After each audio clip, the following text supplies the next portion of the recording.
Welcome to metro ఉదయం news. Julurupadu మండలం వినోబానగర్ గ్రామం ఎస్సీ కాలనీకి చెందిన గ్రామస్తులు గత 20 రోజులుగా మంచినీరు రావడం లేదంటూ ఖాళీ బిందెలతో రాష్ట్రీయ రహదారిపై గంటపాటు బైఠాయించి నిరసనకు దిగారు. దీంతో కిలోమీటర్ల మేర భారీగా ట్రాఫిక్ జామ్ నెలకొంది. దీంతో అత్యవసర పరిస్థితుల్లో ప్రయాణం చేసే ప్రయాణికులు కొద్దిసేపు బైఠాయించిన వారితో వాగ్వాదం చేశారు. దీంతో వినోబానగర్ చేరుకున్న జూలూరుపాడు పోలీసులు రహదారిపై బైఠాయించిన వారితో మాట్లాడి సమస్య పరిష్కరిస్తామని హామీ ఇచ్చి నిరసన విరమింపజేసి ట్రాఫిక్ ను క్లియర్ చేశారు. ఈ సందర్భంగా గ్రామస్తులు మాట్లాడుతూ వేసవి కాలంలో త్రాగునీరు, వాడుకునే నీరు లేక మిషన్ భగీరథ నీటితో పాటు గ్రామంలో ఉండే బోరు కూడా రాక గత 20 రోజుల నుండి తీవ్ర ఇబ్బందులు పడుతున్నామని, సెక్రటరీకి ఎన్నిసార్లు సమస్య గురించి తెలిపినా కనీసం పట్టించుకునే పరిస్థితి లేకపోవడంతో చేసేదేమీ లేక రహదారిపై బైఠాయించి నిరసన తెలిపామని అన్నారు.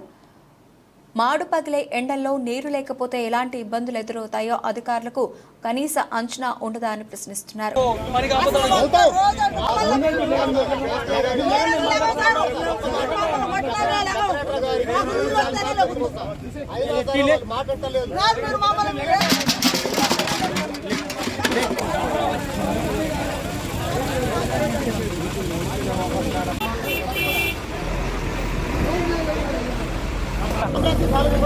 మేము ఆల్రెడీ గుమ్మస్తా చెప్తే ఎవరు మాట్లాడదు సార్. కేవలం ఉన్న పరిస్థితి ఎండాకాలం లేకపోతేనేమో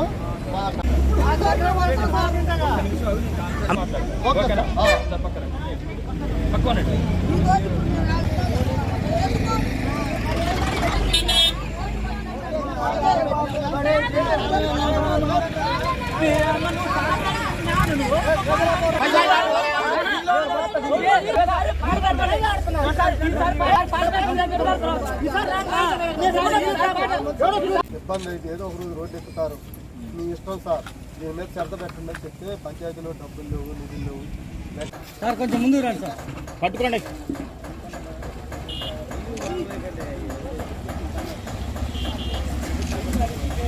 కట్టండి అబ్బా బాబా, అది నిండింది ఎవరన్నా ఉంటే తీసుకోవదా? సరే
రావాలి ఎవరు అధికారులు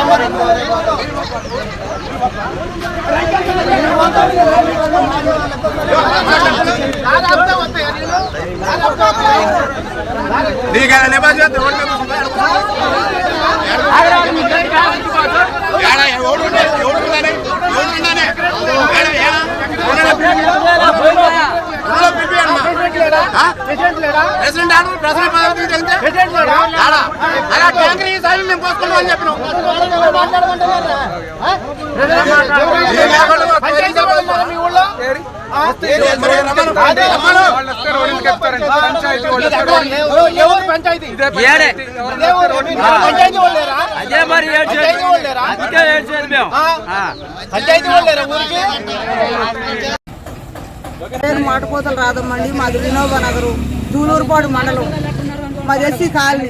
కాకపోతే ఊరంతా వస్తున్నాయి రావట్లేదు. మాకైతే అసలు లేవు సార్ నీళ్లు. 20 రోజుల నుంచి రావట్లేదు సార్. సర్పంచ్ గారిని అడిగినాం, సెక్రటరీ గారిని అడిగినాం, సెక్రటరీ గారు ఆఫీసుకు కూడా వెళ్ళినాం. మోటార్ బాగాలేదు అన్నారు. మోటార్ బాగాలేకపోతే సార్ మరి ట్యాంకీతో నన్ను పోయి మాకు అన్నాం. డీజిల్కి డబ్బులు లేవు ట్యాంకీకి. మరి ఏం చేసాం సార్, మేము రోడ్డు ఎక్కుతాం సార్, మాకు అసలు నీళ్ళు ఒక్క రోజు కాదు సార్, నీళ్ళు ఏం ఎట్ట సార్ అంటే రేపు వస్తాయి అన్నారు. ఆ సార్ చెప్పి కూడా మాకు 15 రోజులు అయింది. అసలు ఒక్క సుక్క నీళ్ళు లేవు సార్. ఇది మా పరిస్థితి. ఇలా ఏం చేసాము, లేచి మొంగడు కూడా నీళ్ళు లేవు. బ్రష్ రోడ్డు ఎక్కుతాం సార్. మాదేమన్నా తప్పుడు క్షమించండి కానీ మాకు నీళ్ళు అయితే కావాలి సార్. అసలు మేము అసలు నీళ్ళు లేదు బ్రతకలేము. వినోబానగర్ లో నీళ్లు సమస్య, ఎస్సీ కాలనీలో ఒడ్డు నీళ్లు భారీ ఎత్తున వచ్చినప్పుడే ఒడ్డు ఎక్కడం కష్టం. నీళ్లు వాటర్ వచ్చినప్పుడే ఎక్కడం కష్టం. అలాంటిది ఇప్పుడు అసలు నీళ్ళే బంద్ చేస్తే ఇళ్లల్లో బోరులు లేవు, ఇళ్లల్లో మోటార్లు లేవు, ఇళ్లల్లో ఉన్న వాళ్ళు రోడ్డు ఎక్కరు. లేని వాళ్ళ పరిస్థితి ఏం సార్ అని కూడా అడిగారు. అయినా సరే వాళ్ళకు చేవ గుర్తినట్టు కూడా లేదు సార్. అందుకని ఆయనకు 2-3 సార్లు చెప్పి ఆయనకు చెప్పిన తర్వాత అలా స్పందించకపోతేనే ఈ రోజు రోడ్డు ఎక్కాం తప్ప